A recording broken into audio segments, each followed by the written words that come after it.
if you feel like a room without a roof. Because I'm happy. Clap along if you feel like happiness is the truth. Because I'm happy. Clap along if you know what happiness is to you. Because I'm happy. Clap along if you feel like that's what you want to do. Hey, go! Because I'm happy. Clap along if you feel like a room with...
Romania.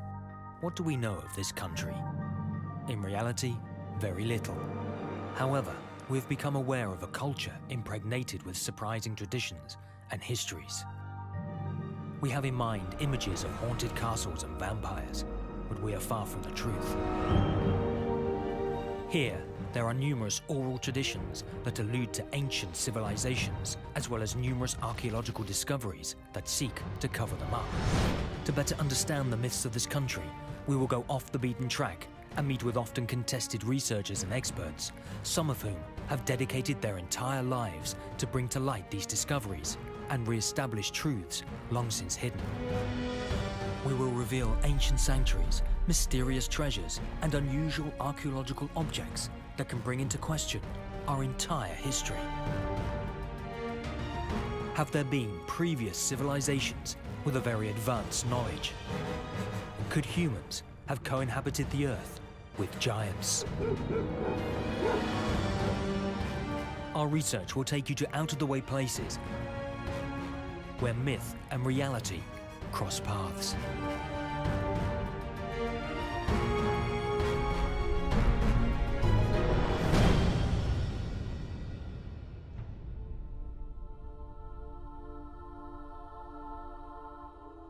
There is somewhere, 1,200 meters up, that's 4,000 feet, a sanctuary that attests to the presence of an ancient civilization, the Dacians. During the Roman occupation, the Carpathian people withdrew there to make their last stand.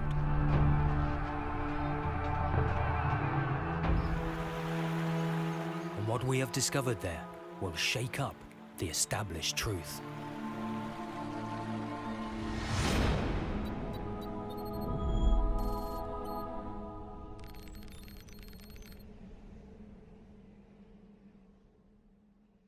Sami Segetusa, known as the Romanian Stonehenge, is listed by UNESCO as a World Heritage Site.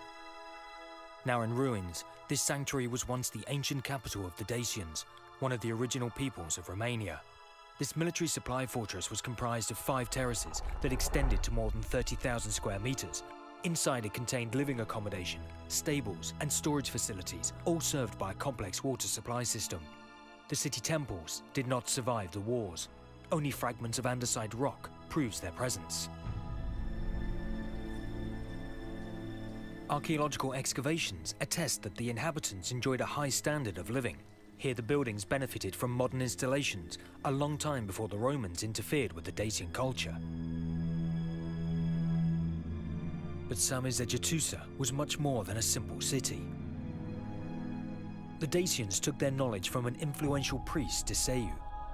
Initiated in Egypt to the same degree as Thales, Pythagoras and Plato, some credit him with the building of this city during the 1st century BCE. Samizejitusa was also the site of an astronomical observatory. It is said that the priests mastered cosmology and established the positions of the planets. Their science of the stars governed decisions relating to future wars, the cultivation of the land, and voyages to undertake. Deceneu fiind un inițiat care a călătorit și în Egipt, unde a primit inițieri de la preoții care cunoșteau tainele piramidelor, Deceneu, spunând că el i-a învățat pe daci, acum 2100 de ani, științele fizicii, medicina, astronomia, astrologia și alte lucruri. Este semnificativ că aici, la Samizejitusa, găsim prezența proporției de aur, a numărului de aur, în mai toate construcțiile, o înțelegere a universului. The largest sanctum in the citadel measures 30 meters, or 98.5 feet in diameter, and is composed of 3 concentric circles. This astronomical temple doubled as a calendar, reputed to have been one of the most precise in all antiquity, with a margin of error of 1 hour, 15 minutes and 3 seconds per year. Next to it, a circular andesite flagstone comprised of 10 spokes acted as a solar dial that allowed the Dacians to predict the solstices and equinoxes.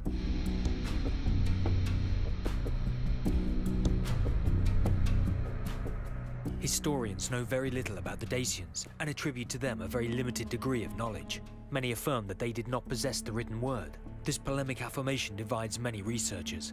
According to some, it is impossible for a so-called primitive civilization to have knowledge of stars and science. However, one very controversial discovery attests that they were not as archaic as history states.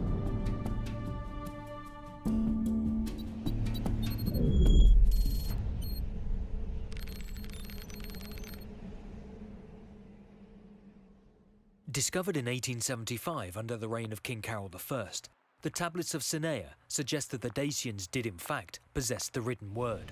500 of these tablets were found at the end of the 19th century during the construction of the castle of Pelisor. Originally fashioned in gold, they show 3 different types of writing.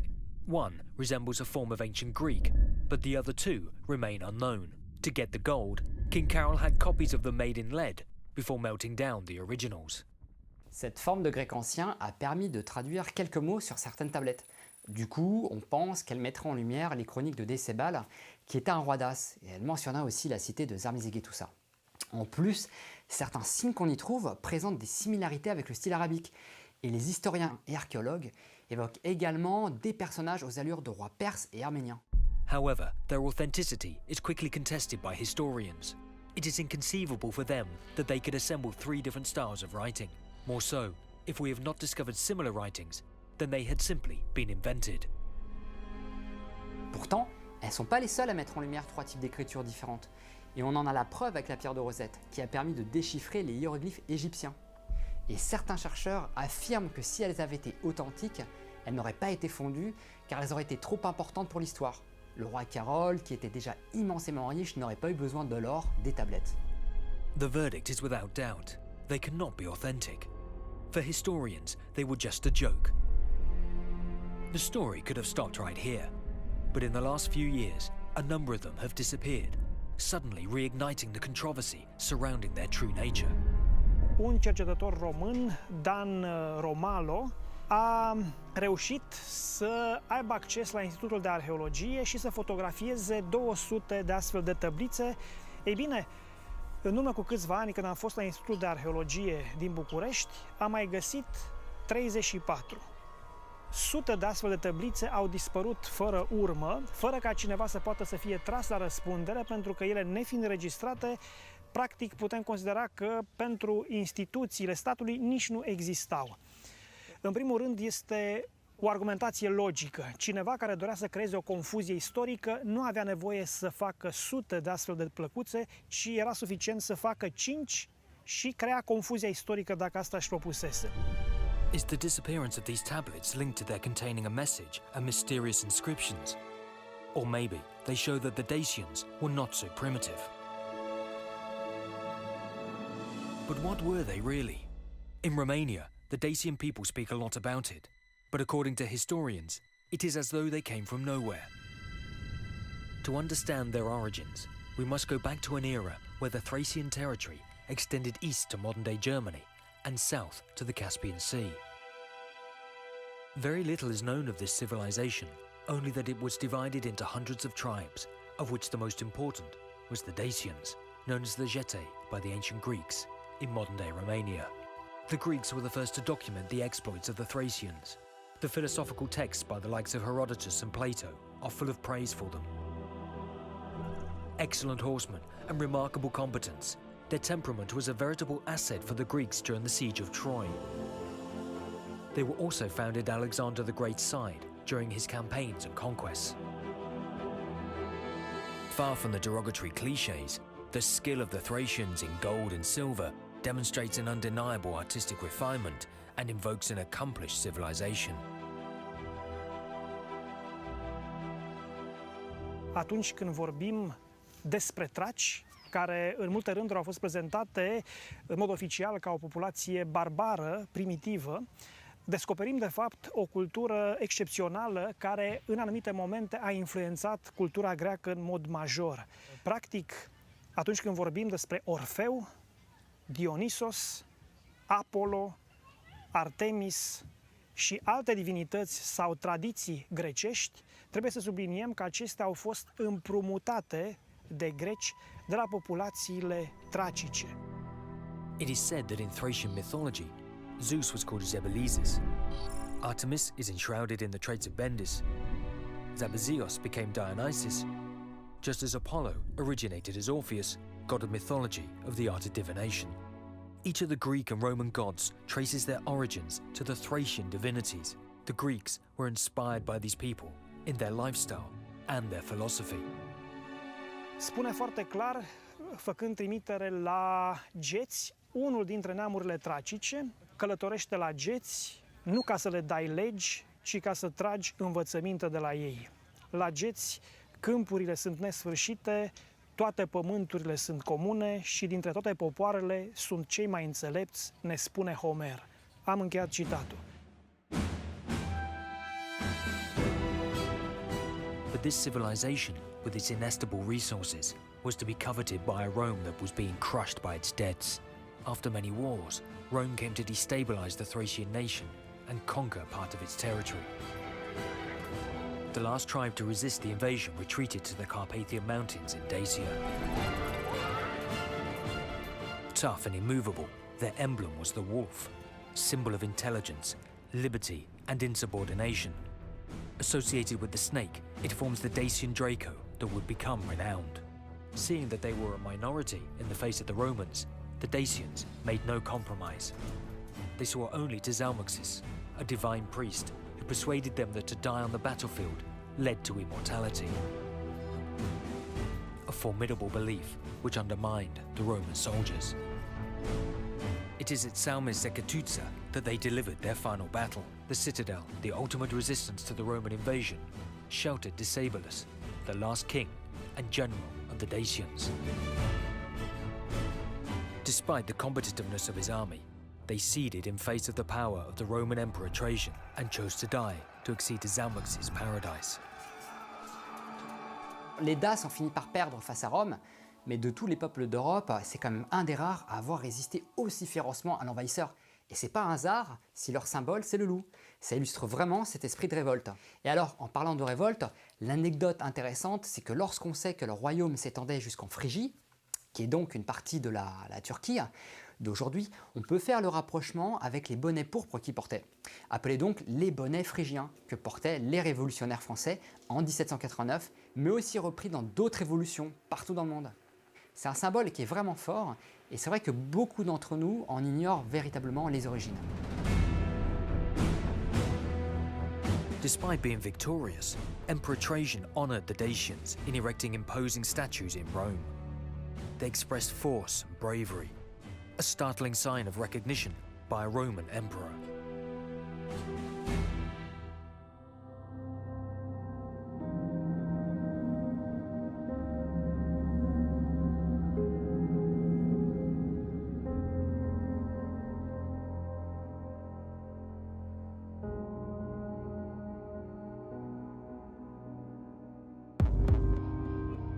Si on va plus loin, le détail le plus explicite de cette reconnaissance pourrait être le symbole fort de la louve qui allait être Rémus et Romulus. La louve mère, le symbole de la patrie d'As, et les deux bébés symbolisant Rome. Mais quand on voit que la légende poétique d'un loup qui allait deux enfants est acceptée et officiellement reconnue, on doit se poser la question de ce qui est le plus logique et le plus rationnel, à savoir l'image d'un loup qui nourrit et élève deux enfants, ou bien la version symbolique qui tend à démontrer que la culture d'As aurait pu nourrir, sous-entendu influencer, l'Empire romain. Being up to 3 meters, or 9 foot 10 inches tall, our attention is drawn to the exceptional scale of these statues, larger than those erected in memory of Roman warriors. Naturally, the most logical explanation is that the Emperor Trajan admired the bravery of this nation. However, a second theory has come to haunt the spirit of more and more enthusiasts. Is it conceivable that some of these statues were in fact life-size? This idea that crosses our minds sounds foolhardy, yet we are not the only ones to think it. Several discoveries show that some of the Dacian warriors could indeed have been this size.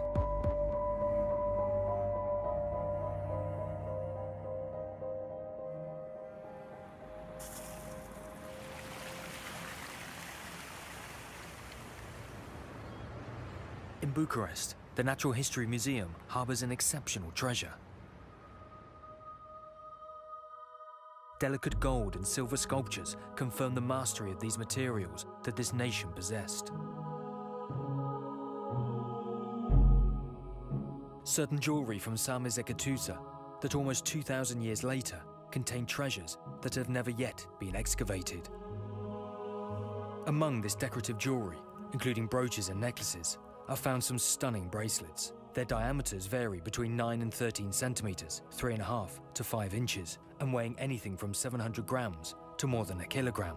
That's 24 to 35 ounces. They're made of several loops comprising of snakes' heads. Cold forged from gold bars, they demonstrate a complex and very elaborated technicality. Romanian archaeology alleges that these bracelets were used for rituals or reserved for a certain elite of Dacians. But for now, it's their size that concerns us.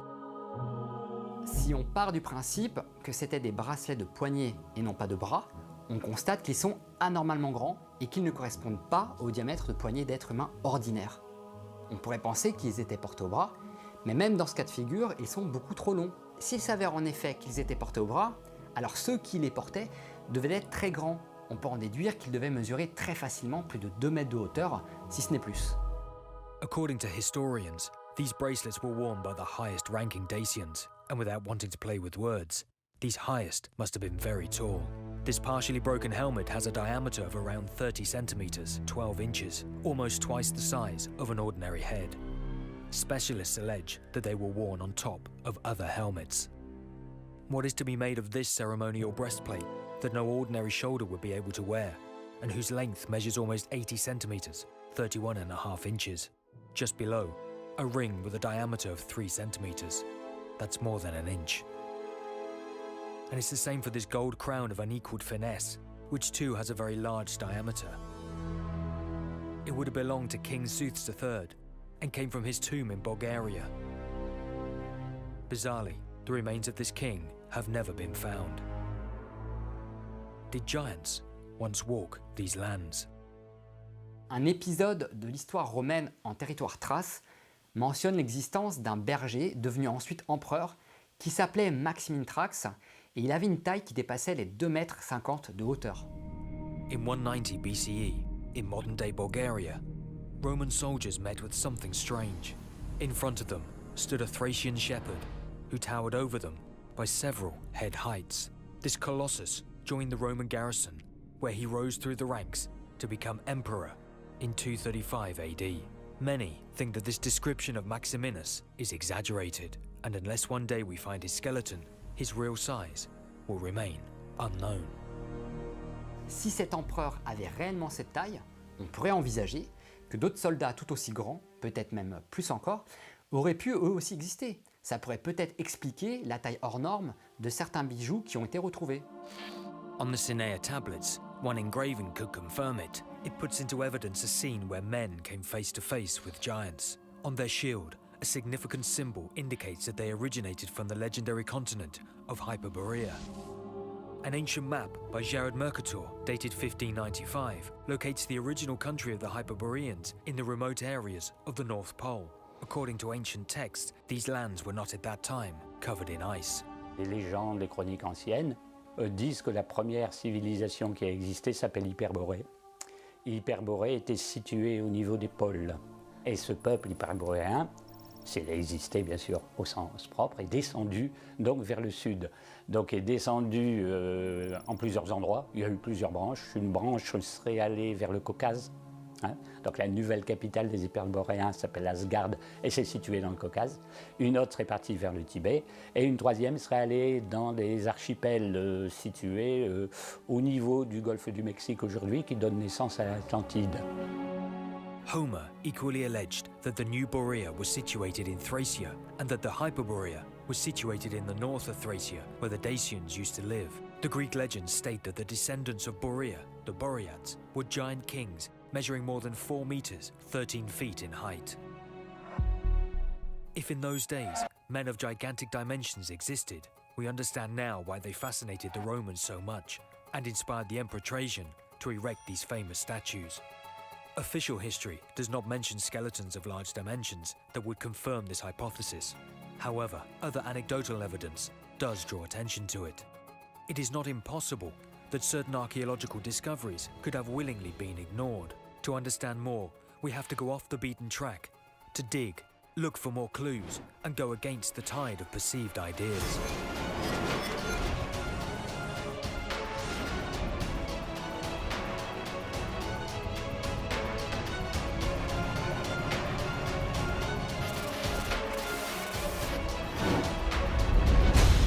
In the southwest of Bucharest, a discovery passed almost unnoticed that will undermine our understanding of history. Le reste du corps, il est là. C'est un crâne humain, hein.